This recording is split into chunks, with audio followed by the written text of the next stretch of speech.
and how can you price it in a way that your time spent on your beta is valuable for the student.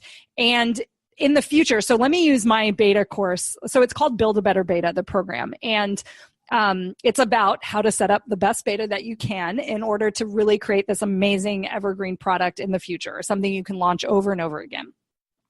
So I'm going to charge, at least this first initial launch, which is coming up, I'm going to charge $500. I actually charge $600 for the beta process that you were involved in. Yeah. Now, people will be like, well, why would Jason pay more money for that? Well, he probably paid more money because I was in there with him and we got closer because of it. He got closer to a lot of people in the community because of it.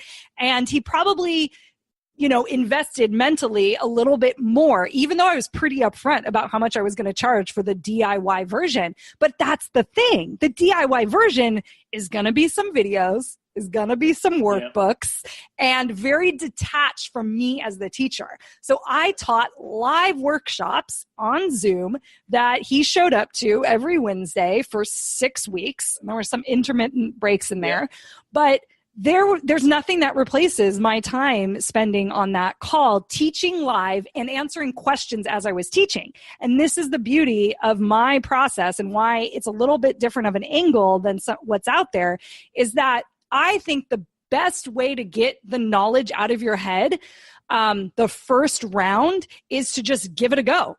Very British of me to say, but give it a go, right? And we'll turn it into a proper course later. So, but that's it, right? So then I dump on this call, what I thought. I plan a little bit, I prep a little bit, I organize my thoughts, and then I teach it. And then other things come out during that process. And one of them is the alpha process. Someone brought up that they still felt not ready to launch a beta. And I heard about this. It's floating around, but you can't even really Google it because no one even is thinking about the alpha part of the process. And that is a free thing. It is a more selected group of your ideal clients, and they're in it because you're literally testing ideas on them, and they know that, and they just want to be closer to you. And then they help you actually create the foundation for the beta that you will in turn sell to your warm audience around you. And that's where the value comes in. So it's a lot easier to sell something, I think, that is inherently valuable and even more valuable than the future version in a different way. Now, yes, my DIY version is going to be a lot more concise. These calls were an hour and a half, 2 hours. Sometimes our Q&A calls were that long, and we were talking about life, right? Yeah. And so, they're going to get a way more bang it out 5-minute lesson, but they don't get that personal connection. And there's value in that. And you as the teacher, give that value to them by showing up in that way and just loving on the students and the students loving on you, and you being so flexible, I'm just going to go live and teach that topic because I didn't even know you guys wanted it. And I went and did my research on alpha courses and made up a lesson on it that now is going to be in the course. And so that's what's so cool about the beta is it's a win-win because I got paid to show up for you guys and work out my stuff. Now, that might sound counterintuitive. Why would I pay Lindsay as she's trying to figure it out? It's no, Lindsay knows what she's doing. I'm trying to meet you where you're at. That's the difference. My knowledge is still valuable. It's not that my knowledge is less valuable because it's a little less straightforward. The experience is different, and that's what you're paying for. And so then it's easier to sell those first rounds, and the urgency is there because now I tell my clients or the people that are interested in the program, the beta version of it, I will be all up in that group. I will be answering every question because I know my course is coming out of those questions. We are co-creating this together, and I just want to make sure I'm giving you what you need. So I will make extra lessons. I will do extra Q&A calls. I'll do everything to make it work for you guys. The DIY people just get the more edited version of that. There's value in that too. It's just different, a different experience. And I think that's one of the things, isn't it? I have to say that was an awesome experience. And as you say, yes, actually, that concept of it becoming cheaper second time around because of the work that went into the first one, again, is a great counterintuitive piece for people to actually listen to and receive, I think. It's not traditionally how we think about things. No. But there is tremendous value in presenting it that way. If you can get that engaged community to give you the information first time round and enjoy that community that comes with it, it was a great community as well, that really channels that energy, that is amazing. Okay, so build a better beta. I obviously did the beta version of that.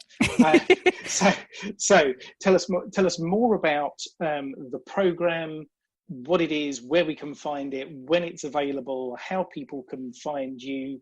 Give us the deets. Yeah. So the Build a Better Beta program is a 6-step framework for really helping you kind of plan that initial course. I did mention, like, you're not creating anything, but you will plan. So you're going to do the syllabus is what you do in that first stage. And I walk you through that process of like how to decide what modules to teach. You don't have to know every tiny detail, but enough to basically sell it, right? Like, this is what you'll get out of it. These are your outcomes. This is what I'm promising. This is how it's going to be organized. And the second phase is selling it. And I'm a true believer, especially with working with people in the coaching industry and online entrepreneurs and kind of these digital influencers, that probably the audience around you wants to work with you in some way, right? Yes, there's going to be people that just want your free stuff, but there's probably people waiting for you to put your framework out there in a new fashion. And so maybe it's the people who you got on a discovery call with that decided not to sign up on your one-on-one service. Maybe it was out of their price point. Maybe they weren't ready. But these courses can really allow them to get something from you that feels good at a price point that feels good for them, in a way that they're involved that feels good. And so you're really selling this to your warm audience. You're sending, an email or a couple emails out. You're doing a couple live streams. You're following up on potential leads, and you're basically selling them this new opportunity. The urgency is, I'm never going to do it like this again.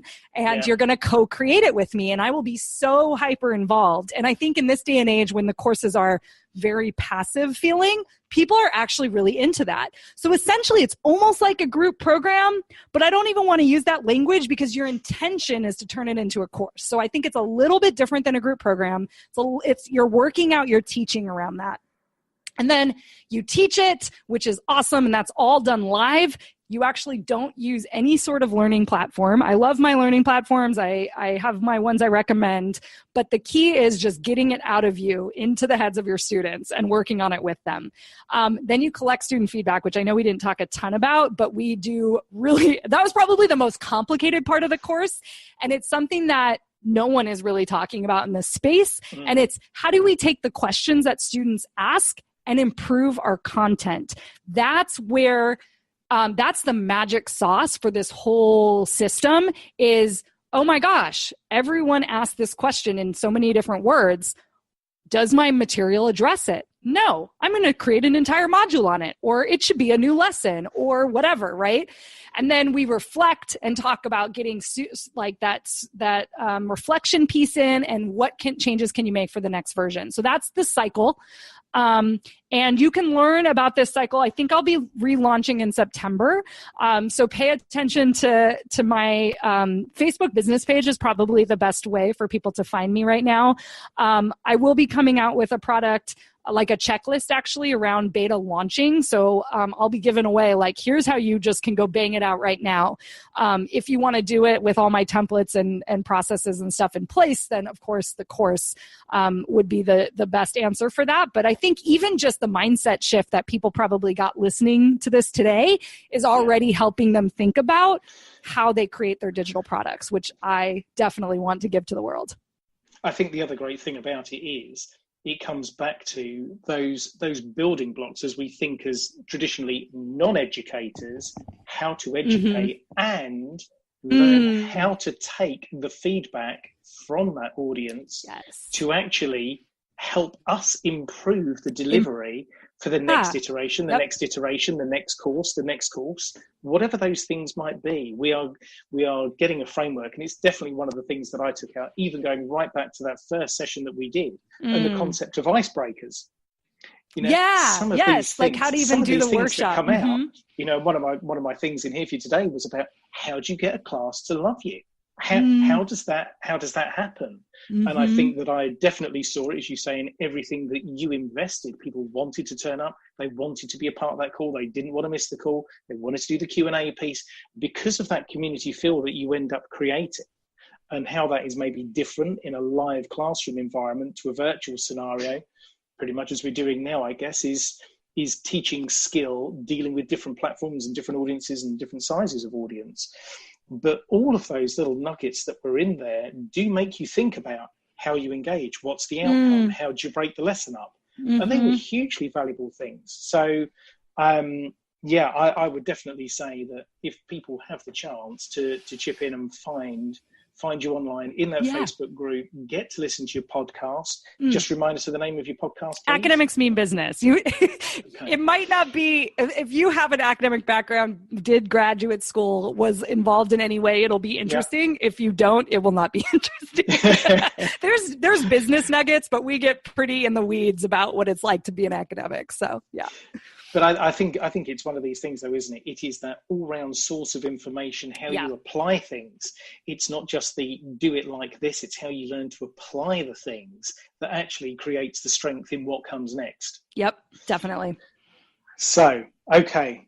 Anything else you would like to drop on us beta course-wise to round off? Just do it. And you're worthy of teaching what's in your head. Just let the students pull it out of you, and don't over plan and over prep and worry about how long the lessons are or any of that.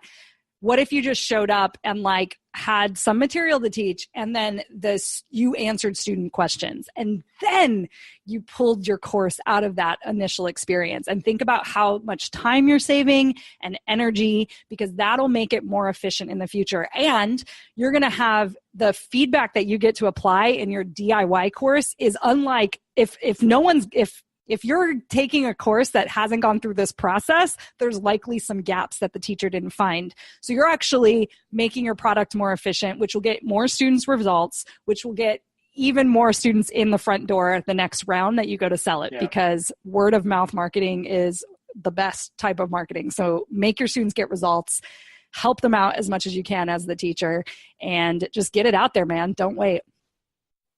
Good stuff. Fantastic advice, Lindsay.